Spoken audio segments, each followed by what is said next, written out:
Welcome to the Leadership Puzzle. I'm your host, Jeff Lupinacci, co-founder of Evolve HR Solutions. In this project, we're taking a journey to uncover the mysteries of leadership with some of the world's most accomplished leaders. In each episode, we discover the distinct insight from each of these great leaders, enabling us to refine our leadership skills and become more effective leaders. Piece by piece, together, we will assemble the leadership puzzle. I am so excited to have Derek Lutz, the CEO of Lean Six Search and co-founder of Evolve HR Solutions, on this episode. He was traveling through the Dallas area and agreed to sit down in person for us to talk together. So have a listen and enjoy the episode. Hey, Derek, thanks for joining me today. It's really great to have you on the show. Yeah, no, excited to be a part of it. You know, I love how we met. Every superhero has origin stories. Why don't you share a little bit about, how our paths originally crossed? Sure. I don't know if it's a superhero story or not. Well, let's dial it back. 2012, I was working for a boutique search firm in Vancouver. Basically was cold calling anyone that I could back then. It was a much different model than I use today. And I luckily caught you at the right time. You were running, I believe it was the Kimberly Clark international business and for HR and had a resignation in the supply chain group. And caught you, pitched our value proposition at that moment, and you'd retained us on a big role. To this date, one of the most successful placements that I've done, believe it or not, even fast forward, 11, 12 years. And it's been a pretty interesting relationship since. I think from the beginning, we had, really good rapport. I think, we fed up well off each other. We worked well together. There was a really good trust component from the beginning where you just allowed me to do my job, really just took it off your plate, allowed me to really understand Kimberly Clark's international business, what you guys needed, and we delivered on that. And, since then, it's been a pretty good journey, I think. No, it's been a great journey. I love how you even got into executive search. Can you share, how did you land into it? Well, like most recruiters, I think that you fall into it by accident, psych major out of University of Calgary. And I wanted to go that route, actually. Originally, being an athlete my entire life, I wanted to go the sports psychology route. Did get accepted to do a master's in that, but I wanted to take a year off, and I'd moved to Vancouver, and I went to a headhunter. I didn't even know what headhunter was. And my friend said, "Oh, you're looking for a sales role or looking for a psych role or, something along those lines. You should go see my friend Ken. He runs a recruiting business." I go in and see Ken. Within a week, he'd offered me a job, and the rest is history. Worked for them for a year and a bit, and then was headhunted myself, to work for the company that I worked for when we started working together. And then, lived in a couple different countries around the world and started my own after that. So here we are today. So what prompted you to start your own company? Well, I thought about it for a long time, but I think it was actually my dad. It was a conversation with my dad. He's very entrepreneurial. And I think, one thing came to money, because the amount of money that I was earning, my boss at the time versus what I was taking home were two different things. And so you see that on paper and you realize, well, I'm doing most of the work, but not taking it home. And so I really started to think about it and go, I think this is the right route. And, I am very glad that I did that. So that's what really prompted it. It was more a conversation with my dad. Oh, that's great. Well, you've been a solopreneur for 7 years, I think. 8 years, something like that? Yeah, roughly, yeah. And earlier this year, you and I decided to get into business. What have you found some of the challenges of shifting from a mindset of a solopreneur into one of a partnership? Yeah, good question. I mean, I think, let's backtrack a second on this, because solopreneur is interesting because it was just me for the first 2.5 years. I adopted the kind of remote life a lot earlier than people did because of COVID. I had left Singapore to move back to Canada when I started mine, and I work remotely. And so it was just me. I wanted it a lifestyle business so I could kind of work from wherever I was in the world, bring a lot of value to my customers, but still kind of live the lifestyle I wanted to. But I started to get too busy where I needed to bring out a team. So I was solopreneur. Then I brought on, a small team, and now we're kind of a medium-sized team. But it started as a lifestyle business, now has grown in. And, off the back of us working together, I think we both knew there was a huge gap in the market that we could bring a lot of value. And that prompted this partnership. And I think I'm at the right point in my life where a partnership was ideal, because you can only, what's the adage? If you want to go fast, go alone, but if you want to go far, go together. And so I realized that I was going fast, burning myself out. I needed a support system. And I think having someone, with your skill set, it just made a lot of sense for us because we complement each other so well. So that's been the difference so far. I mean, I think we have a lot to learn still, as you do in a journey, but I don't think it's much different. I mean, it's nice having that, support system. It's nice having someone to bounce ideas off of. It's nice to learn so much about, someone, especially with a decorated, HR path that you've went on to. So that's how I would say there. Okay, cool. One more question. I want to get into kind of your leadership journey specifically. Sure. There's a lot of talk about AI, and I mean, we both use ChatGPT quite extensively, but it seems like there's this idea that AI is going to solve all the ills of recruiting, and you're not going to need all the recruiters. All you need is just a big AI bot that can go find the candidates for you. What's your thought on AI, and specifically within the recruiting world? Well, I think that eventually that could be the case for sure. We're at such a beginning of this AI journey that I don't think we can even comprehend what it's capable of. But right now, the people component of recruitment is why I think that I've been fortunate enough to, lead the teams I do and have the clients I have, is because I don't rely on a database, or I don't rely on the technology piece. I still use the human piece of recruitment is what I think I excel at. Getting repeat customers and maintaining those relationships is because of the, going above and beyond from a human perspective. Maybe it's the handwritten note or the lunch, or just the call on the birthday or whatever it is. There's that component that separates you from something technology won't be able to. Although maybe AI will be able to remember people's birthdays better than I will, but so far so good. Well, I think you have told me kind of a term that you've used, and it has stuck with me, and is your headhunter in the truest sense of the word. Yeah, I coined that term a long time ago. And I don't think AI, as great as it is, as much capability that it will bring to businesses, can actually be that true headhunter in every sense of the word. No, not in all senses. I think that I think AI is a tool. I think it's an assistant. It's a tool. It's a platform that we can utilize. And I think if you're not utilizing it as a recruiter, you're probably behind the eight ball.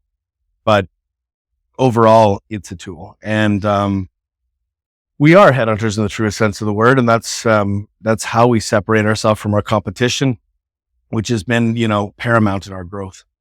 All right, let's pivot into kind of your leadership journey a little bit. Sure. You mentioned that, you started working remote. COVID has made remote even more prevalent. Your team, you have 7-8 people. They're all over the world. Mm-hmm. So how do you lead effectively a small remote team? What's your secret sauce to doing that? Well, the fundamentals and the principles of leadership don't really change. When I manage teams in the office in other businesses, I don't even like the word management. I was more of like a leader and a mentor. I don't think that I was ever a great manager. I didn't like managing underperformance, or I didn't like managing, tardiness or, conflict or different things. It's just, I did because I had to, but I think that my bread and butter and the reason I had such successful teams because I would give them a platform, I would give them the tools to be successful, and I would usually just try to hire really good people to do it. And I would guide them and lead them versus manage them. I usually prefer to hire someone really good at a certain thing. And yeah, they might lack in other areas, and you can kind of critique that as you go. But that was the in-person, that was much easier when you see them day to day. Now, as you said, you fast forward to the remote era and you don't see people every day. So my leadership style is probably to make things collaborative. I make sure that we're meeting once a quarter as a team. I make sure that there's a culture of, what I call like lifelong learning or continuous improvement, always trying to find a more efficient, better way. And I make it very collaborative. It's not only me who's, managing top down. I think it's a bottom up approach where you're empowering everybody to have a say and empowering or encouraging, people to cross manage each other almost. Like if someone's really good at A and someone's really good at B, they can teach each other, and fostering a collaborative environment. That's I think the most powerful thing for a remote team to do now. And how do you, is there any tips or tricks that you would tell our listeners of how do you create that collaboration in a world where it's all Zoom based? Trial and error a little bit. Trial and error. But no, I think it takes time. Nothing good happens overnight. And I think you gotta build the foundation. You need to know what you want and where you want to go, first of all. And if you have an idea of that, then you work backwards from that, in my opinion. And I mean, to give a tip, I think, number one is be patient. Number one is be open. That's number two. I guess number three is, foster, open communication, transparency. That's probably something I missed. I think in remote work, one of the biggest things we have is everything is transparent in the business, from the amount of sales calls to, the amount of new roles we pick on to pick up to all of our numbers. We can see what everyone is invoiced and everyone is billed, and it creates a little bit of competition, but in a friendly way. As I said, we're collaborative, but it also says, hey, this is what the business is doing, and this is how we can get there. So I would say that that's any advice that I have right now. Okay, great. Now, most of the leaders that we've talked to have had an aha moment somewhere in their career that really helped them shape their leadership style. Mm.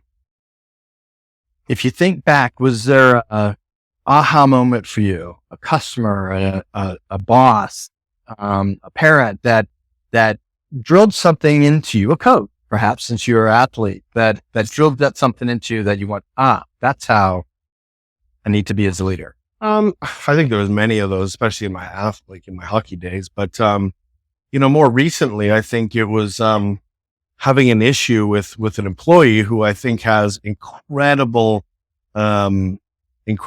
potential.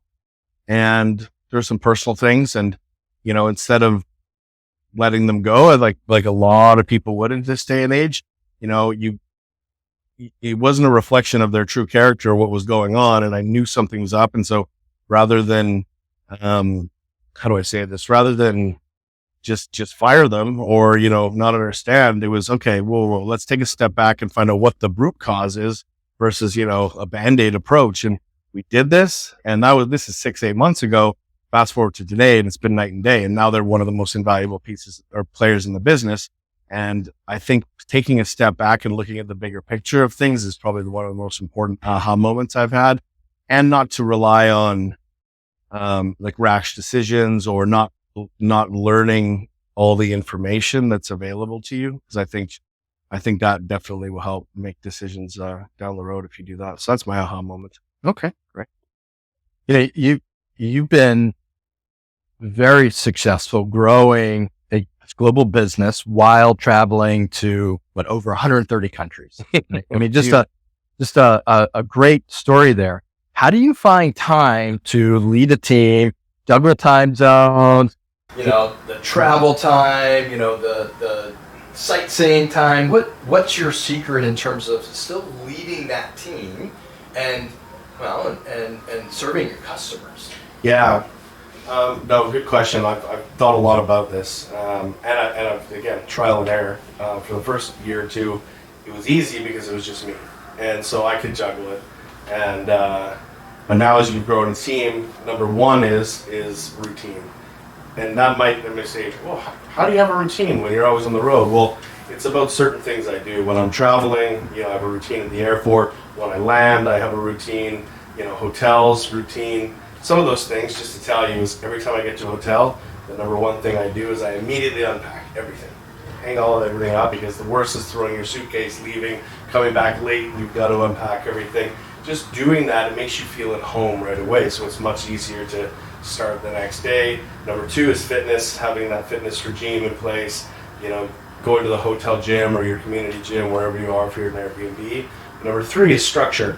You need to learn to be able to flip the days. So Dustin, my brother, who works with me closely, talking to him about this, he loves working actually on European time zone, because he works in North America.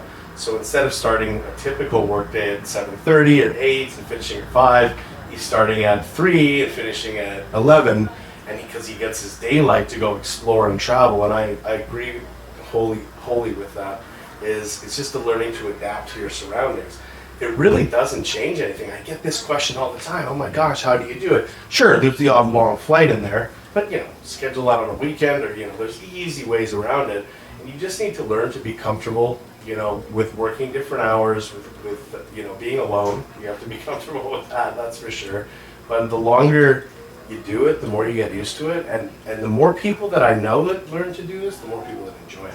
I think today it's important to understand that too, that a lot of people feel that they're trapped or confined, to one area. But with remote work, it doesn't mean you have to work from home. You can work from anywhere if you plan to. Oh, let's talk a little bit more about what you mean about being comfortable in your own skin. Oh yeah, well, it's funny. A book that I read years ago was called Never Eat Alone. And I read that book while traveling and eating alone at a table. But the importance of it is once you get to this, they say it's lonely at the top. And I'm not saying I'm at the top, but I'm the CEO of Lean Six Search, and so I am up there, and I unilaterally have to make some decisions, right? And I understand what they mean by that finally, because a lot of my team doesn't enjoy the decisions I make, or they don't understand the reason why I'm making the decisions, and they push back, and you have to trust the process. But you have to be comfortable, you have to be kind of tenacious in the way that you're pushing boundaries, trying new things, and that goes back to trial and error, which I know that's a theme, but I wouldn't know that I've got there until I've failed and failed forward. I fail again, but it's those small little failures that make you more resilient, tougher, and able to look back and not make the same mistake twice, hopefully. In today's world, Derek, recruiting and retaining employees seems to be on a lot of leaders' minds. Mm-hmm. Do you have any advice to our listeners and leaders out there on how to best hire and keep the best humans? Yeah, certainly. We work with a lot of wonderful clients, and the best ones out there, the people like when we work together, is number one, be decisive. Good talent does not last in the market anymore. The talent game is very challenging out there. We've seen it time and time again that, I hate to call it a deal, but time is the killer of all deals. If you wait too long, you will lose that unicorn or whatever you want to call them. So decisiveness is super critical, I think, in today's day and age. I think the next biggest piece is having your team buy-in as well, and making sure everyone's on the same page for a hire. Nothing hurts more than a candidate having 4 or 5 interviews and then someone kiboshing it at the 11th hour who's more senior going, no, this isn't what we want. And so making sure that everyone who's a stakeholder is all bought in and on the same page, so that when it gets to those kind of conversations, it's not is this person right for the job? It's more, hey, welcome to the team, and here's what you can expect, and things like that. And so that's from a hiring perspective. I mean, retention, obviously everybody talks about culture. What does that mean? It means certain things to different people. It doesn't mean ping pong tables or healthcare, massages. It means, the soft stuff, the collaboration, the respect, the incentives. I think that having those, and the biggest thing is not letting employees live in ambiguity. Having clear, concise, measurable goals for advancement, for pay raises, for promotions. That is huge. I find that a lot of the people that we place, who are happy in their role, but we still place them somewhere else, are because they don't have a defined, clear pathway, or they're living in ambiguity. They haven't received a raise. They don't know why. It's just that gray area, which is challenging for people. So that's huge on retention, I think. But overall, I would say the best the best companies out there are the ones who are allowing their hiring managers, because people, this is again what people say, they don't quit bad companies, they quit bad bosses a lot of times. So it's important to think about that in the truest way. Yeah, so it sounds like you would tell our listeners and leaders and managers out there that that you're going to come after their employees if they don't take care of them. Oh, geez. I hope so. I like when good, not even good, I like when great candidates, end up this way. When you see someone in the same role for 3-4 years, that's what I'm looking for. Yeah. Anything 2+ almost. People should be moving around, especially in, Fortune 50, Fortune 100, Fortune 500 companies, because there's a ton of room, especially if they can move and different things like that. Obviously there are, certain nuances that might prohibit that, but for the most part, certainly, I think it's important to, not wait until someone is threatening to quit before you give them a raise or a counter offer, because we all know how that turns out. Not good from the statistics. It's important to recognize that in advance. Don't wait for your employees to come to you for a pay raise or promotion. That's the biggest thing, I think, is going to them, incentivizing them, because that's how you get a loyal, lifelong employee. Yeah, partner. I think the statistics would back that up. That you may save an employee, but the statistics will say that within 12 months they're taking the next job that comes. Even 6 to 8 months, I think.